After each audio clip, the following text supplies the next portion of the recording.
You're listening to the 410 on www.crookedstreets.listentomyradio.com.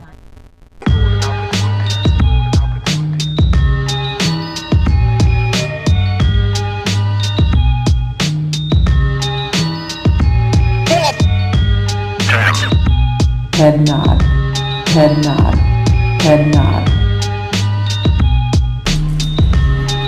1 2 1 2. It's yours truly, Tislam the Great, and we here as usual 410headnod at crookedstreetsradio.com. And this is the interview portion that we do, and we got a special guest in the house. It's actually family to me because I bumped into the brother before he migrated to his current location and shooting it up, and then we just been building ever since then. And I'm gonna introduce himself. My name is Jay Sands. Lone Catalyst is the name of the group.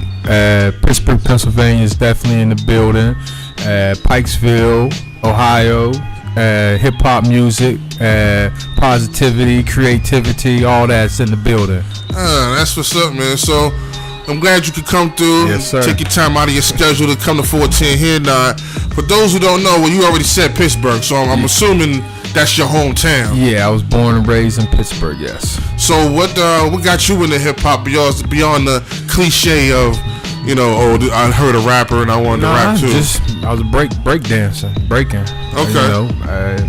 When you're a little kid, dancing was what's up. And you started seeing breaking around the neighborhood. Your older brothers were breaking. Hey, what's that little popping you're doing? And my stepbrother actually was a good popper. So that was my introduction into hip hop. Breaking. Oh, okay. Mm-hmm. So introduction to hip hop was breaking. So you went to college though, because I noticed a lot of your pictures. What school did you go to? University of Cincinnati.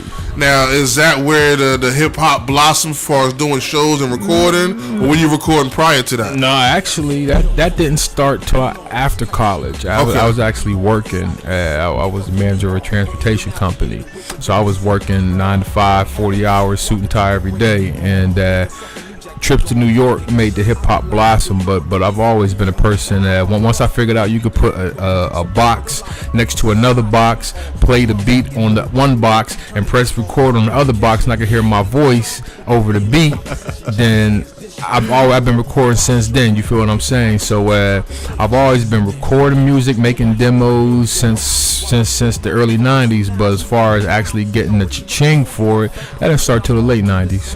Late 90s? Yeah. Okay. So is that where Buka Entertainment came into play? Yeah, came into play.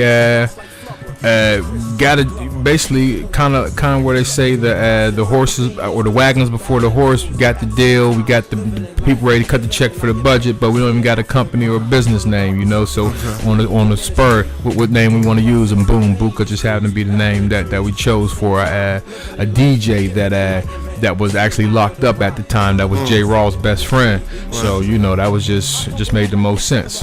Now J. Rawls being the other half of Lone Catalyst. That's right. Yeah. How did you and J. Rawls meet up?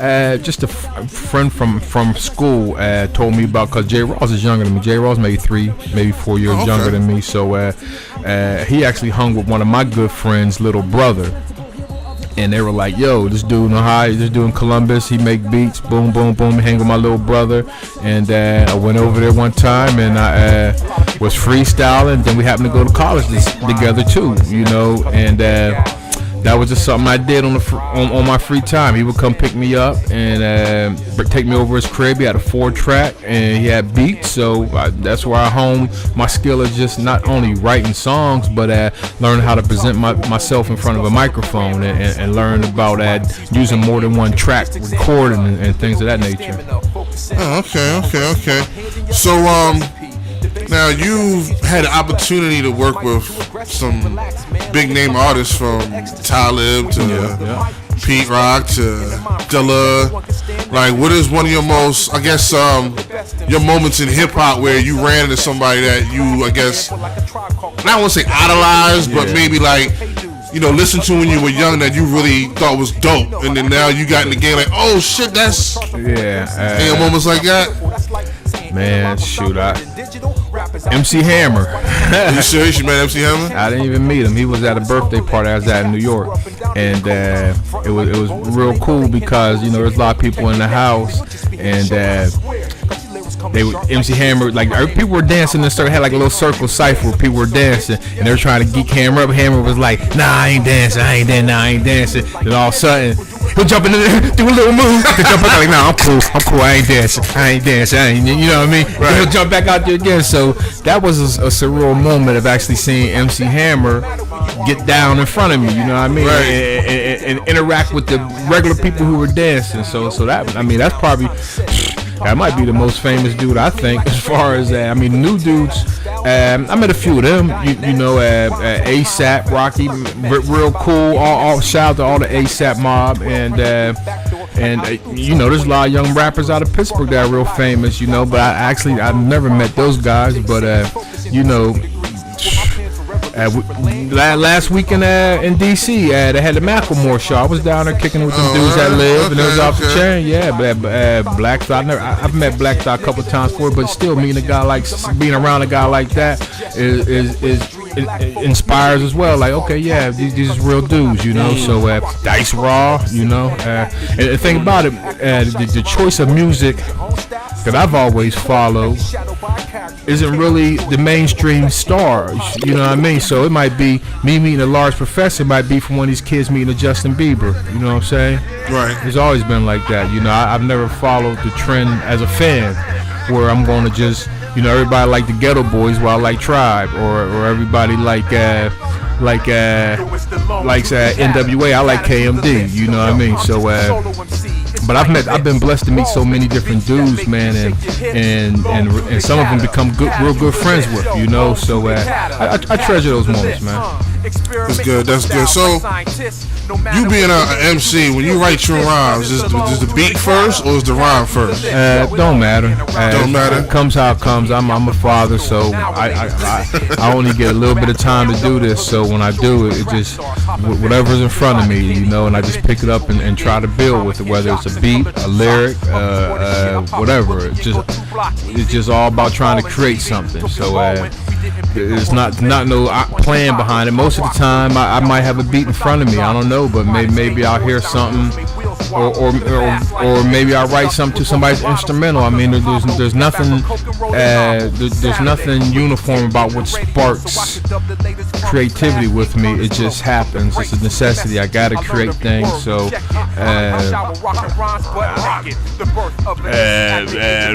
maybe 99% of the time it is the beat first. But like I said, I've written most of my like your first Lone Caddis album. This is on. You know, I wrote this while I was working, so I would write it before I get to work at 7:45. Work start at 8. There's no beats, and I'm just writing my lyrics down. So you know what I mean? Yeah. Okay. Yeah. Now, me personally, I know that you make beats too. Oh yeah. So you have some gear at your house that you do your thing with. Yeah. So what? I mean, besides being around J. Rawls and producers, was that the only reason why you got into beats, or was it just the whole factor of I don't want to wait for beats to come to me, I'm gonna make my own? No, I'm a musical guy. I mean, I played trombone when I was a little kid. I've always had a keyboard at my crib. I've always had singers in my family. It's just music was in my family. So for me to not make a beat, it's kind of like not saying I'm Jordan or whatever of music, but for me to not make a beat is for like Jordan to say, hey, I'm only gonna dunk, I'm not gonna shoot jumpers. I can make beats just as well as I can rap, or know what sample to take, or know what melody sounds good, or what harmony sounds good. I'm not going to write a scale and write it out, but I've grown up knowing what things sound good with each other, and for me making beats, that just fit right in. It's just the fact from the door I didn't have the equipment. You know, the dudes that had the equipment back in the early '90s, those are your best friends. Oh, you got an ASR? Oh, you make me and you, homie. You know what I mean? Kind of like a man trying to find a woman. You find a dude that make beats. Oh, and you can record him over his crib. Oh yeah, me and you go together. You know what I'm saying? Down. Yeah. So, but once I got the money to buy my own equipment, and like my first piece I got was the MPC 2000. I never looked back, man, because like I said, I always confident I can make a beat. You know, it's just about having like I said, the equipment in front of me. You know what I mean? Okay. Now, the particular song I'm about to play right now, which is shout out to my man EQ, is also one of his personal favorites off your album that you drop, Hip Hop. I want to ask, is this about a particular female, or is this just a made-up story? It's a made-up story. It's a made-up story? Yeah, I had You just crushed my whole childhood. I had a Claude Monet painting in my office. Like I said, I wrote this out when I was at work, man. So I had a Claude Monet painting I used to see every morning. Turn on Mike and Mike or whatever radio I was listening to, sports radio, and then right above my radio was a Claudette Monet painting. And then that's just birth to the rap. There it is. Wow. See, that rap right there had me like, you know, you a kid. Yeah. I was young. Yeah. But I mean, some of the situations might be, you know, I mean, like I said, you're creating. So when you're creating, you're grabbing from all parts. You're grabbing from the real parts that are inside of you, the parts you notice, the parts you've been through, the parts you've seen other people go through, and you kind of mold it like Play-Doh and try to make it into one. So you know, a lot of it's, you know, so maybe some instances could be personal, some of it made up out, you know, that's just part of my creativity. I mean, people say you got to keep it 100% real and all this and that. Well, that's not how I create, man. I mean, I grew up on Star Wars and science fiction movies, and just the thought of knowing that there's no boundary. Like we were saying before, sky's the limit. So when it comes to me creating, I don't go overboard and turn my rap into Schwarzenegger, but you know, I do try to Hollywoodize it. You know what I mean? Because at the end of the day, you know, we're trying to sell. We're trying to sell product, and we're trying to make sense. I'm not trying to be so abstract with my thoughts and my communication with people who listen to my music that they don't understand it. So you know, shoot, you know, hey, like I said, we're trying to Hollywoodize it a little bit, and you know, maybe most of the time have a happy ending, happily ever after. You know. Oh, okay, that's what's up. Yeah. So I noticed also that you had a chance to work with a producer that I've grown to love. That's, you know, she's been doing her thing for a minute. Georgia Ann Mildred. Yep. Who is like a renowned singer, beat maker. If you don't know who she is, you sleep under a rock. You know what I'm saying? Shout out to Dudley. You know what I'm saying? So how did you and Georgia Ann get up? Dudley's one of my best friends, and that's his woman. So that's all. I mean, honestly, if it wasn't for, because like I said, I don't stretch out there that much as far as listening to new music and what's going on, and really, if that wasn't my man's woman, I wouldn't really know too much about her. You know, he's like, yo, my girl make beats, boom, boom, boom, boom, and sent me like 30 beats, and they was banging. So we started working on the album. We got a few songs. I guess the album's coming out. We got a bunch of songs together, but it's come. I guess whenever I got a solo album now, so that's the focus on that. You know what I mean? And but we got a lot of good music and getting to know her, cause I'm the type of dude that, you know, I'm not really trying to be best friends or get too cozy with another man's. You know, that's my man's woman. So you know, it's just. It's kind of new for me as far as just like, you know, she's one of the homies and getting that across. Like, okay, yeah, she's one of the homies. You can hit her up. She's interested in the hip hop. She can be like a dude but like I said, there's still boundaries because that's your man's woman, right? and you just, you know what I mean, you can't rock star all the time around your man's woman. And I respect that though. That, I mean, like I said, they're beautiful. Like I said, it's a good friend of mine that found somebody who he's around 24/7. I'm like, yo, you come out the house without her? No, he don't. So he found somebody that he wants to be around 24/7, and I salute that man to find a woman that he wants to be around 24/7. That's what's up. And shout out to Dudley and she like I said, she makes beautiful music, and she sings, and she's a good mother. So I got a lot. I'm so happy that he's with her, and I got to meet her. You know what I mean? And I'm interested to see where it goes. You know, because like I said, me and her got a nice little chemistry as far as when she send me a beat, I'll knock something out, and so I'm just interested to see where it goes. You know, musically. You know. Okay. Now, for those who don't know, I'm an MC. Yeah. I mean, you'll probably listen to my show, don't know, but me and Jay Sands had the opportunity to rock a joint together.